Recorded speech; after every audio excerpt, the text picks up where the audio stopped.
Doctors at the Kenyatta National Hospital in Nairobi, Kenya, performed brain surgery on the wrong patient. This is what happened. Man number 1 is in hospital. He has a blood clot, needs urgent surgery. Man number 2 has just got like minor swelling on his brain and he needs some sort of non-invasive procedure. The doctors get it mixed up, and hours into the surgery, they're like, there's no clot here. Meanwhile, of course, massive social media uproar, doctors suspended, hospital supervisors suspended, regulatory pushback, politicians getting involved, investigations. But the best part of the story is that man number 2, right, the one with the swelling, is recovering fine, notwithstanding the fact that he had his brain plumbing extensively routed around in. But man number 1, the guy that had the blood clot, is miraculously recovering, and the doctors say now he doesn't need surgery at all. I mean, I don't know, man. What's going on up there? Listeriosis, the great Polony saga of 2018. Yes, I don't know what to think about this one, because on the one hand you have the government saying that Tiger Brands' enterprise factory in Polokwane and the RCL chicken Vienna sausage factory somewhere else have been fingered for the particular source of the Listeria bacteria. But it turns out on closer reading that there's always a certain amount of this stuff in the food processing industry.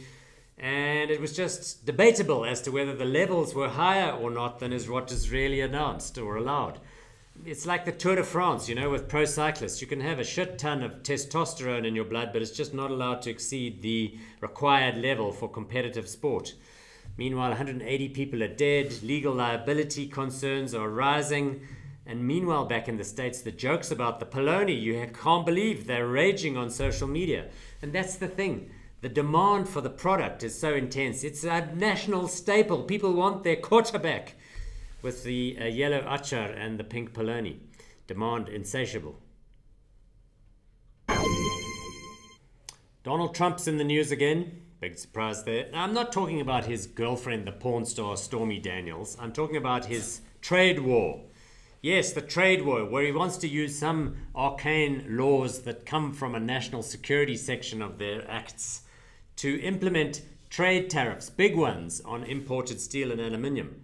You know, two leading IT-based industries, steel and aluminium. Old school style. You know, it's basic economics.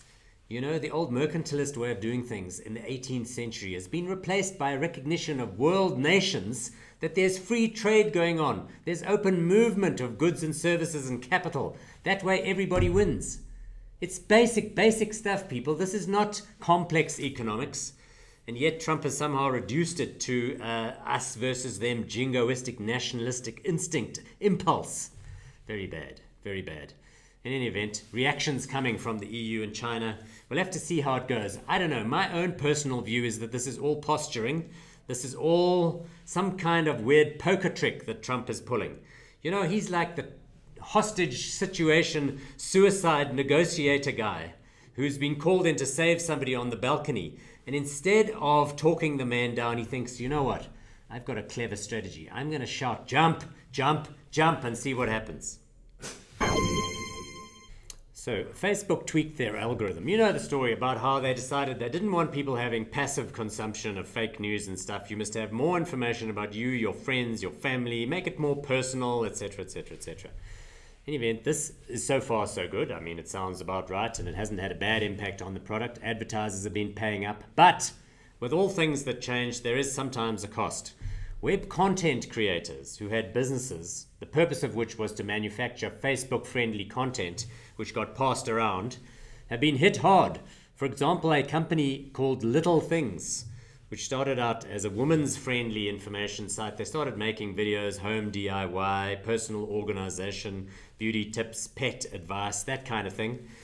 In the course of February, they lost 75% of their traffic. Business gazumped. All of the in-video ad-paying customers that were following Little Things in order to have their products promoted in the videos pulled their ads.